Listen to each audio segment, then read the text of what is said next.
explorers, welcome to this wonderful session. I am Diya Sharma and today we are going to start chapter 2 polynomials. So एक easy peasy chapter की story start होती है algebraic expression पे।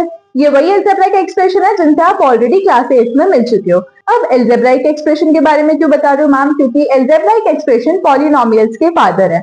ठीक है, तो अगर पॉलिनोमियल्स के बारे में बात करनी है तो एल्जेब्राइक एक्सप्रेशन तो पता ही होना चाहिए। अब एल्जेब्राइक एक्सप्रेशन क्या होता है? सो एल्जेब्राइक एक्सप्रेशन होते हैं collection of terms using operations. अब मैम लैंग्वेज देख के तो समझ में आ रहा है कि टर्म्स का कलेक्शन हो रहा है। अब टर्म्स क्या है और यूजिंग ऑपरेशंस मतलब हमारे ऑपरेशंस क्या होता है? तो अब देखो, ऑपरेशंस का मतलब होता है प्लस माइनस मल्टीप्लाई डिवाइड। ठीक है, जब भी आपको मैथ्स में ऑपरेशंस वर्ड सुनने के लिए मिलेगा तो क्या मतलब है? Plus minus multiply divide. ये जो प्लस माइनस मल्टीप्लाई डिवाइड है ये हमारे मैथ्स के ऑपरेटर्स हैं। ठीक है, इनके बिना तो हमारा मैथ्स पॉसिबल ही नहीं है। सो मैथ्स के ऑपरेटर्स कौन है? Plus minus multiply divide. Ma'am operations तो अच्छे से पास हो गया, लेकिन अगर एल्जेब्राइक एक्सप्रेशंस को थोड़ा और अच्छे से एक्सप्लेन कर दोगे तब बात बनेगी। ऑफ कोर्स एल्जेब्राइक एक्सप्रेशंस में सबसे पहले क्या आएगा? वेरिएबल्स। ठीक है, अब वेरिएबल्स क्या होता है? सो मेरे लिए तो वेरिएबल्स है कमीलियन।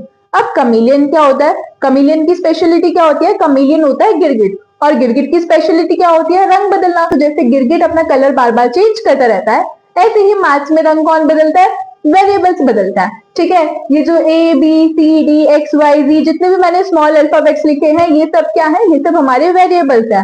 अब मैम मैथ्स में ये अल्फाबेट्स क्या कर रहा है? कुछ नहीं कर रहा है, वेरिएबल्स को रिप्रेजेंट करने का काम कर रहा है। ठीक है, ये अल्फाबेट्स का क्या काम है? वेरिएबल्स को रिप्रेजेंट करना। अब मैम आपने इन वेरिएबल्स को कमीलियन से क्यों कंपेयर किया? थोड़ा सा और इनके बारे में बता दो। अब क्वेश्चन नंबर 1 में है 2x minus 1 is equals to 0। यहाँ से हमको x की वैल्यू फाइंड आउट करनी है। अब हमने क्या किया, यहाँ पर 1 नेगेटिव था, इधर लाके इसको प्लस का बना दिया। सो 2x is equals to 1। अब यहाँ से x की वैल्यू फाइंड आउट करनी है।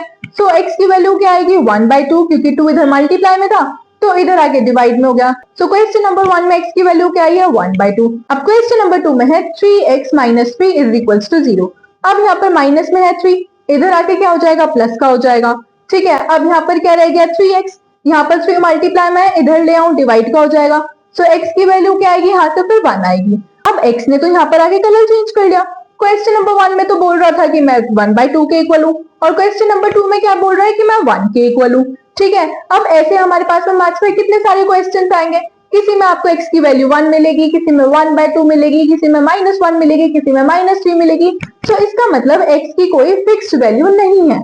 ठीक है, x की क्या है? कोई भी फिक्स्ड वैल्यू नहीं है। सो जिन भी नंबर्स की कोई फिक्स्ड वैल्यू नहीं होती वो वेरिएबल्स होता है। ठीक है, सो ये जितने भी नॉन फिक्स्ड वाले नंबर्स हैं इन सबको क्या बोलता है? हम लोग वेरिएबल्स बोलते हैं, क्योंकि इनकी कोई भी फिक्स्ड वैल्यू नहीं है। किसी क्वेश्चन में ये कुछ बन जाते हैं, किसी क्वेश्चन में ये कुछ बन जाता है, इसलिए मैंने इनको कमीलियन से कंपेयर किया था। ठीक है, सो वेरिएबल्स तो हमको पता चल गया जिनकी कोई फिक्स्ड वैल्यू नहीं है। नेक्स्ट वर्ड आएगा कांस्टेंट। अब कांस्टेंट क्या है? वेरिएबल्स तो बिल्कुल अपोजिट है।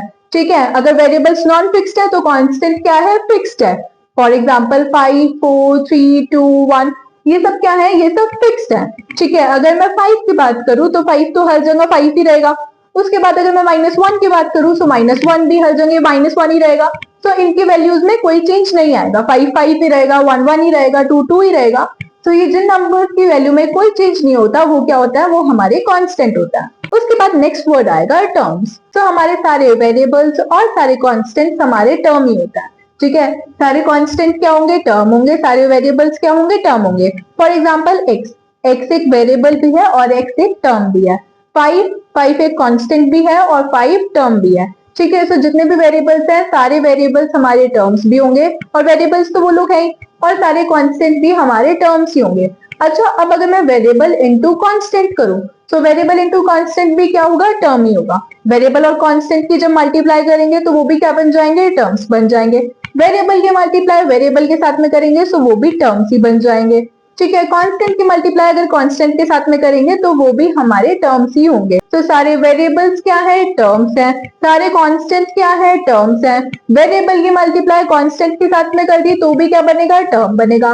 वेरिएबल की मल्टीप्लाई वेरिएबल के साथ कर दोगे तो भी क्या बनेगा? टर्म बनेगा। कांस्टेंट की मल्टीप्लाई कांस्टेंट के साथ में कर दोगे तो भी टर्म ही मिलेगा। ठीक है, सो टर्म्स तो क्लियर हो गए। अब अगर मैं इन सारी टर्म्स को ऑपरेशंस की हेल्प से कलेक्ट कर लूंगी तो मुझे क्या मिल जाएगा? एल्जेब्राइक एक्सप्रेशंस मिल जाएगा। ठीक है, सो एल्जेब्राइक एक्सप्रेशंस क्या होता है? Collection of terms using operations. अब नेक्स्ट हमको पता होना चाहिए कोएफिशिएंट्स के बारे में। अब कॉफिशिएंट क्या होता है, फॉर एग्जाम्पल 2x, ठीक है। अब यहाँ पर x का कॉफिशिएंट कौन है, 2 है। x के साथ यहाँ पर अभी मल्टीप्लाई में कौन है, 2 है, तो x का कॉफिशिएंट क्या हो जाएगा, 2 हो जाएगा।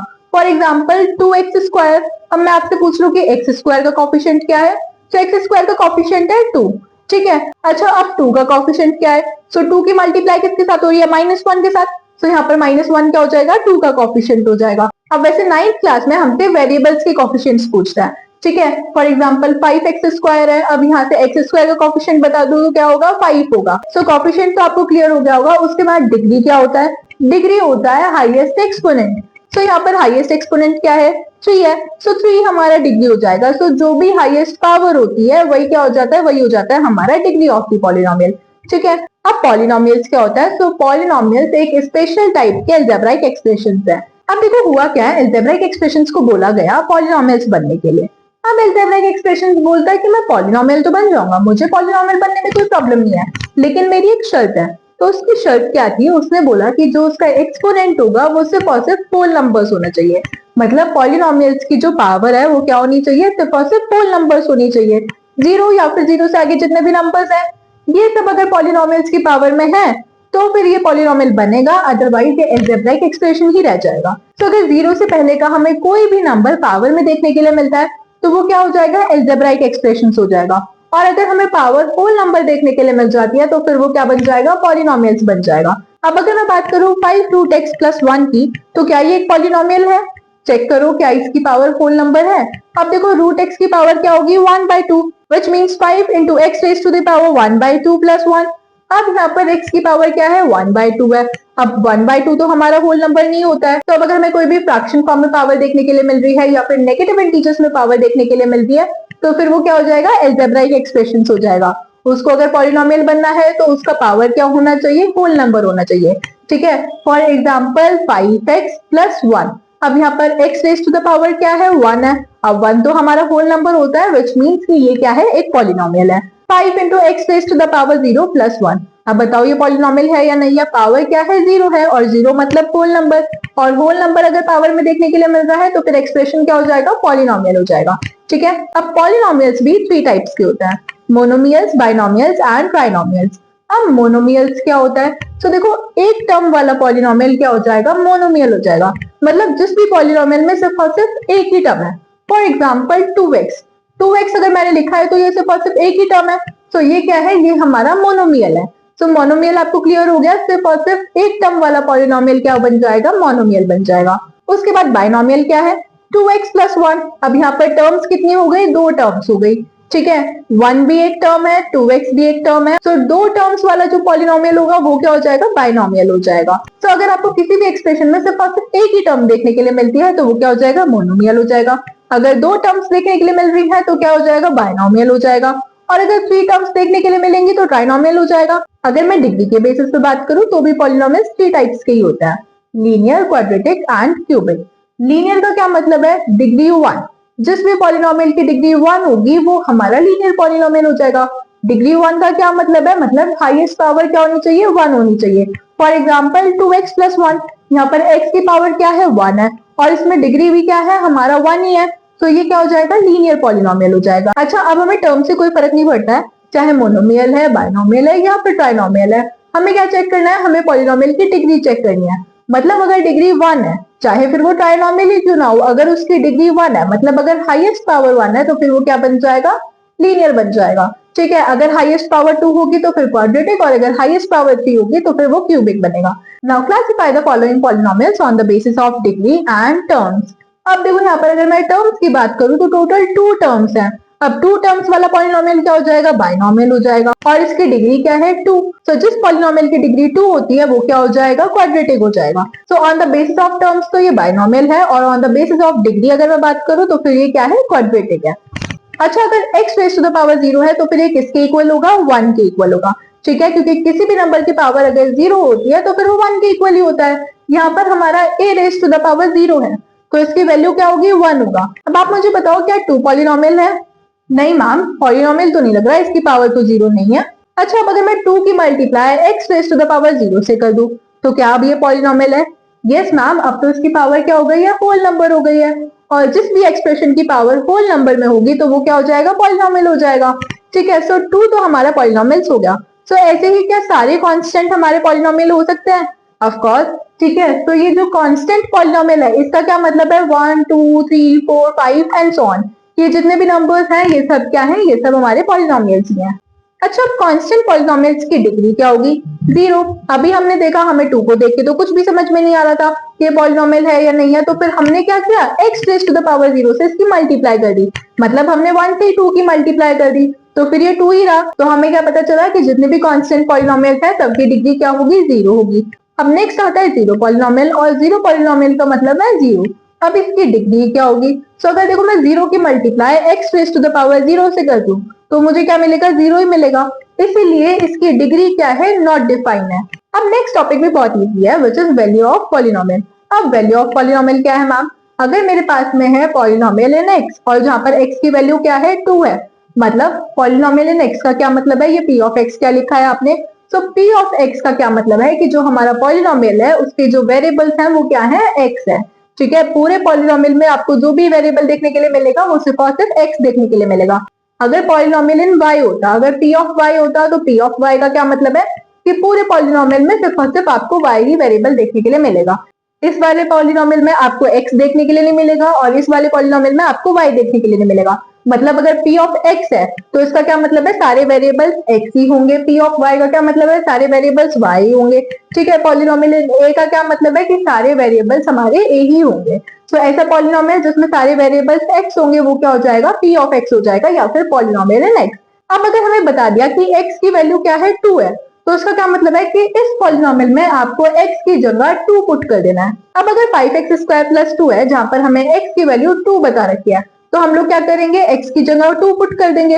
अब अगर मैं 2 का स्क्वायर करूंगी तो कितना आएगा, 4, और 5 इंटू 4 कितना हो जाएगा, 20, और 20 प्लस 2 किया तो कितना आएगा, 22। बस यही था हमारा वैल्यू ऑफ पॉलिनोमियल, कि जो भी वैल्यू आपको दे रखी है बस वही वैल्यू आपको x की जगह पुट कर देनी है और उसके बाद आपको सिंपली सॉल्व कर देना है। अब अगर x की कोई भी वैल्यू पुट करने से हमको 0 मिल जाता है तो वो होता है जीरोस ऑफ पॉलिनोमियल।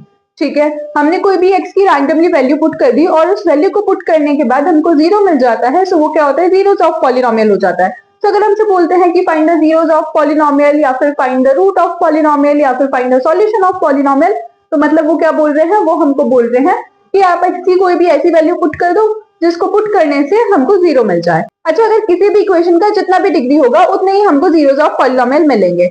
मतलब अगर डिग्री 2 है तो हमको 0 कितने मिलेंगे, 2 मिलेंगे। अगर डिग्री 3 है तो हमको 0 कितने मिलेंगे, 3 मिलेंगे। अब अगर मैं आपसे 12 के फैक्टर्स पूछ लूं तो मैम ये 12 के फैक्टर्स, तो क्या इसका ये मतलब है कि इन सब नंबर्स के टेबल में 12 आएगा?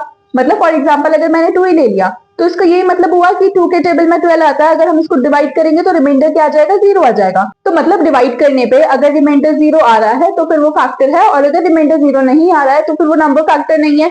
यही मतलब होता है। अब अगर मैं आपसे पूछ लूं कि x minus A P of x का फैक्टर है या नहीं है, तो हम लोग क्या करेंगे, सिंपली हम लोग x माइनस ए को 0 के इक्वल पुट करेंगे, वहां से हम लोग x की वैल्यू फाइंड आउट करेंगे। अब x की वैल्यू आएगी a।